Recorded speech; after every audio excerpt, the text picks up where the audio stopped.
Salut, alors je suis très content de vous retrouver aujourd'hui dans cette vidéo. Vous avez déjà très certainement entendu parler de l'analogie du verre, le fameux verre. J'ai un verre et ce verre, si je le remplis à moitié, je peux le voir soit à moitié vide, soit à moitié plein.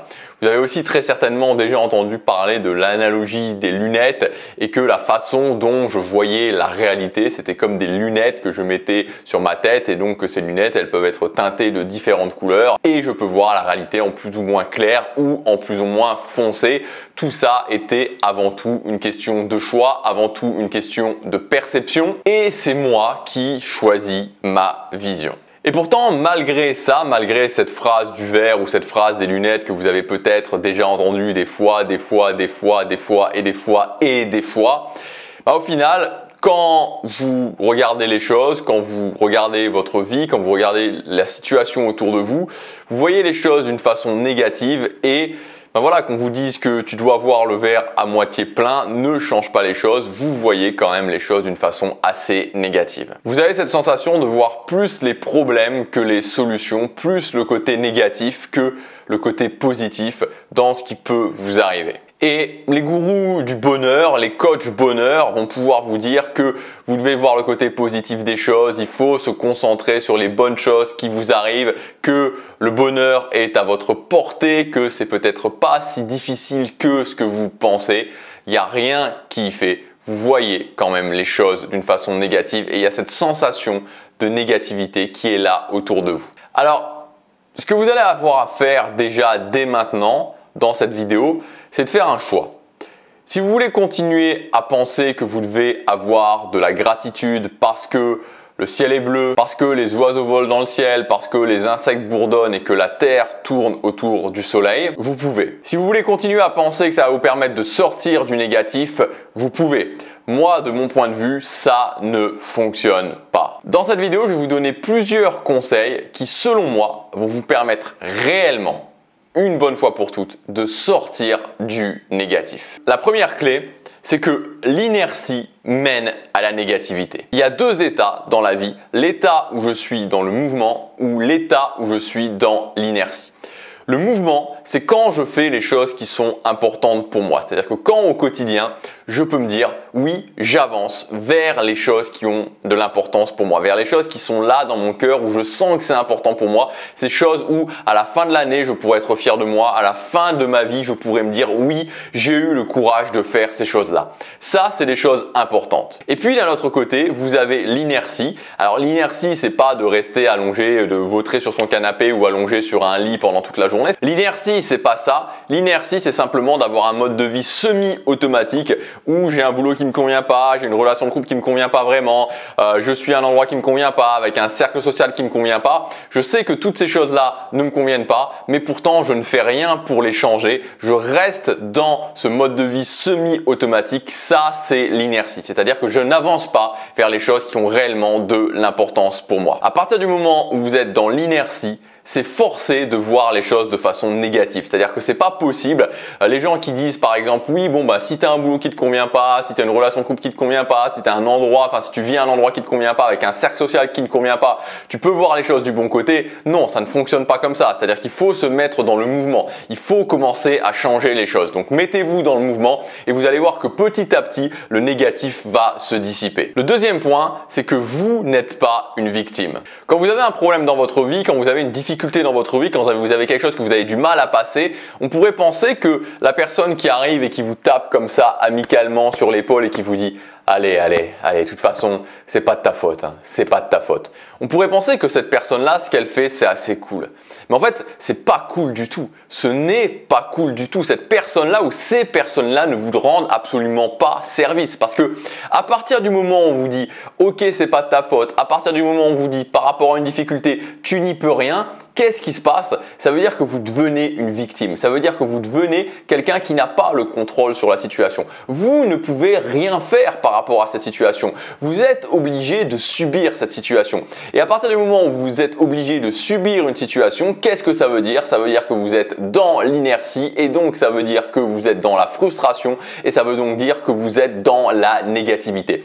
Donc le lien entre eux, et vous pouvez regarder les gens qui se voient comme des victimes autour de vous, regardez un petit peu les gens qui ont qui subissent leur vie, les gens qui sont toujours en train de se dire oui mais c'est pas de ma faute, mais c'est machin, mais c'est ci qui m'a fait ça.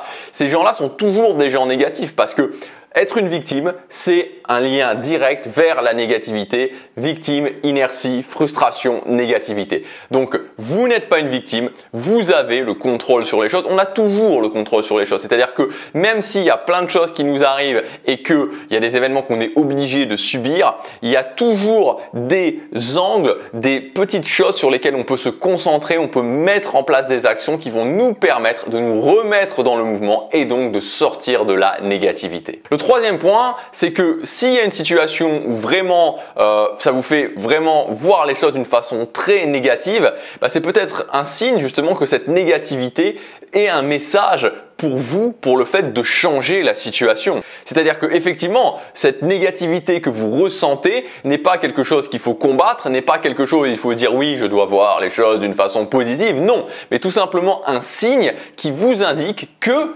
vous devez prendre des actions pour changer la situation. C'est-à-dire que si vous êtes dans un boulot qui ne vous convient pas vraiment, vous n'êtes pas vraiment appelé par ce boulot et en plus que vous avez un patron, un manager, un chef de service qui ne vous aime pas spécialement, qui vous donne du boulot supplémentaire, qui ne tient pas compte de vos compétences, qui ne tient pas compte de votre avis et que tout ça, ça vous pèse et que tout ça, ça vous fait voir les choses de façon négative, la solution, ce n'est pas de se dire « Ok, il faut que j'accepte la situation, ok, il faut que je vois les choses différemment, ok, il faut que je sois moins négatif par rapport à ça, que je me concentre sur les petits bonheurs du quotidien, sur les tulipes qui poussent dans les champs. » Non, c'est pas ça la solution. La solution, c'est de se dire, ok, comment je change cette situation? C'est ça qui va vraiment vous faire sortir du négatif. Donc des fois, la négativité n'est pas une mauvaise chose. La négativité est simplement un signe que vous devez sortir de cette situation, quelque chose qui vous pousse, qui vous indique, eh oh, eh oh, eh oh, tu dois sortir de cette situation. Cette situation, elle n'est pas pour toi. Il faut que tu fasses différemment. Le quatrième point, la quatrième clé, c'est que faire quand mon entourage est négatif. Donc il faut savoir, c'est la première chose, que quand vous avez un entourage négatif, c'est très dur de ne pas être négatif. C'est excessivement difficile de ne pas être tiré vers le bas par son entourage. Et la deuxième chose qu'il faut savoir par rapport à l'entourage négatif, c'est que on ne peut pas changer les gens. Oubliez le plan quand vous avez quelqu'un qui est négatif autour de vous, quelqu'un qui vraiment qui tire d'une façon générale, ou même quelqu'un qui tire dans le sens où vous ne voulez pas aller. C'est-à-dire que quelqu'un qui vous tire toujours vers le sens où vous ne voulez pas aller. Ça, je vous le dis, et ça va vous économiser de la souffrance, de l'énergie, du temps, de tout ce que vous voulez. On ne change pas les gens. On ne change jamais les gens. Et le plan du genre, ok, je vais discuter ou peut-être que je vais le faire évoluer ou la faire évoluer, ça ne fonctionne pas. Les gens peuvent peut-être changer un petit peu par l'inspiration, par des déclics, mais c'est toujours personnel et c'est jamais par rapport à quelqu'un d'autre, c'est jamais par de la discussion. Donc, pour vous, en tant que personne, ce qu'il faut vous dire, c'est que partir du postulat que les gens ne changent pas. Et des fois, c'est difficile parce que des fois, c'est des gens qui sont proches de nous. Et moi, j'ai vécu cette situation. Vous avez peut-être déjà vécu cette situation. On a envie que les gens changent. On aurait envie que les gens nous comprennent. On aurait envie que les gens soient différents. Mais ils ne le seront pas. Ils ne le seront pas. Et je vous assure que c'est beaucoup plus salvateur qu'à un moment donné, vous vous dites, ok, cette personne-là ne va jamais changer. Elle ne va pas changer. Voilà, elle ne va pas changer. Et d'un coup, oui, c'est un petit peu comme, voilà, c'est quand il faut sauter dans le vide, quand il y a quelque chose à faire, quand il faut… C'est le principe de la piscine froide, si vous voulez. Quand vous avez une piscine froide et que vous voulez rentrer dans cette piscine froide, si vous commencez à rentrer un tout petit peu, puis encore un petit peu, puis encore un petit peu, c'est une véritable torture. Alors que si à un moment donné, ok, vous plongez, voilà, c'est fait. Et c'est un petit peu la même chose en fait. C'est vous dire, ok, cette personne-là, elle ne va jamais changer. Et d'un coup… on se sent mieux en fait, on se sent mieux parce qu'on a admis ça. Et après, on peut prendre des actions par rapport à ça et donc limiter les contacts. Voilà, limiter les contacts avec ce type de personnes. Moi, c'est ce que je vous conseille de faire. C'est bien mieux pour vous. Et n'oubliez pas que les gens qui sont négatifs autour de vous, parfois ils ne vous veulent pas du mal, parfois ils vous veulent même du bien, mais ils n'arrivent pas à contrôler cette négativité et donc vous, ça vous tire vers le bas. Donc le meilleur cadeau que vous puissiez faire à ces personnes-là, c'est tout simplement de limiter les contacts ou même de couper complètement les contacts et vous verrez que ça sera bien mieux pour votre vie. Et enfin, le dernier point, c'est de changer sa vision des choses sur les problèmes. Souvent, ce qui va nous apporter de la négativité, c'est les problèmes. C'est-à-dire que je veux faire quelque chose et il y a un problème, il y a une difficulté, il y a un obstacle. Et on se dit, mais mince, et pourquoi une difficulté? Mais pourquoi un obstacle? Et j'en ai marre, mais je voudrais que ça soit plus simple, je voudrais que la vie soit plus simple, je voudrais avoir moins de problèmes, je voudrais avoir moins de challenge. Et en fait, l'idée, c'est de changer sa vision des choses par rapport à ça. C'est-à-dire de se dire une bonne fois pour toutes, ok, mais en fait, ces problèmes, il ne faut pas que je les appelle des problèmes. Ces problèmes, c'est tout simplement des tests en fait. C'est des tests pour me permettre de passer au niveau supérieur. Et vous avez peut-être déjà entendu ça, mais quand on voit les choses de cette façon-là, c'est tellement plus inspirant, c'est tellement plus galvanisant. C'est simplement des tests pour voir si je suis capable d'aller au-delà. Est-ce que je suis capable de passer ces tests? Donc pour moi, pour gérer cette idée des problèmes, il faut arrêter de penser que vous allez avoir une vie confortable, une vie sans problème. Si vous voulez créer une vie qui a du sens pour vous, il y aura forcément des problèmes, il y aura forcément des tests et de voir justement ces problèmes comme des tests. Et qu'au final, et ça c'est peut-être le point le plus important, c'est qu'à partir du moment où on se met dans le mouvement, à partir du moment où on décide de créer une vie qui a un sens pour nous, à partir du moment où on choisit ses objectifs, on peut aussi choisir ses problèmes. Et ça, c'est super. Je vous donne un exemple. Là, je me suis installé à Séoul. Ça y est, je suis résident en Corée.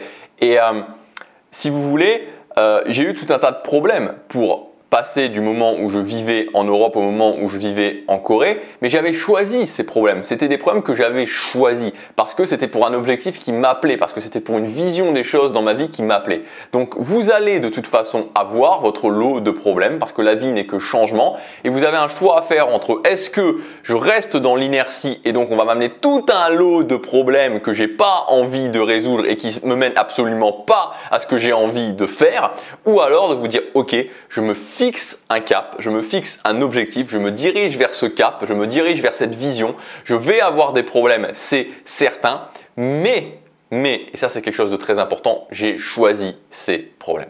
Voilà, j'espère que cette vidéo vous aura aidé. Si vous voulez aller un petit peu plus loin, vous pouvez accéder gratuitement à ma formation qui s'appelle 30 jours de routine matinale pour changer sa vie. Donc c'est un programme complet, c'est un système même à mettre en place dans votre vie pendant 30 jours pour tester, pour voir ce que ça vous apporte, pour tout simplement mettre en place des routines matinales et voir ce qui se passe vraiment dans votre vie quand vous commencez à vous lever un petit peu plus tôt le matin et que vous commencez à travailler sur les choses qui sont importantes pour vous. Moi, il y a 6 ans en arrière, en août 2014, je m'en souviens encore, c'était le redémarrage de ma vie. Je me suis engagé à vivre une vie qui avait un sens pour moi et j'ai commencé par faire ça. J'ai commencé par me lever un petit peu plus tôt le matin et à travailler pendant 30 minutes sur la chose qui était la plus importante pour moi, sur ma priorité principale, mon objectif principal. Ça a été un gros changement dans ma vie et je pense que n'importe quelle personne peut au moins se faire ce cadeau. Vous pouvez au moins vous faire ce cadeau de tester pendant 30 jours et de voir la différence. Si dans 30 jours ça vous a rien apporté, vous pensez que c'est nul et que ça sert à rien, alors à ce moment-là, vous aurez testé. Mais par contre, il y a des chances que dans 30 jours, c'est changer les choses pour vous.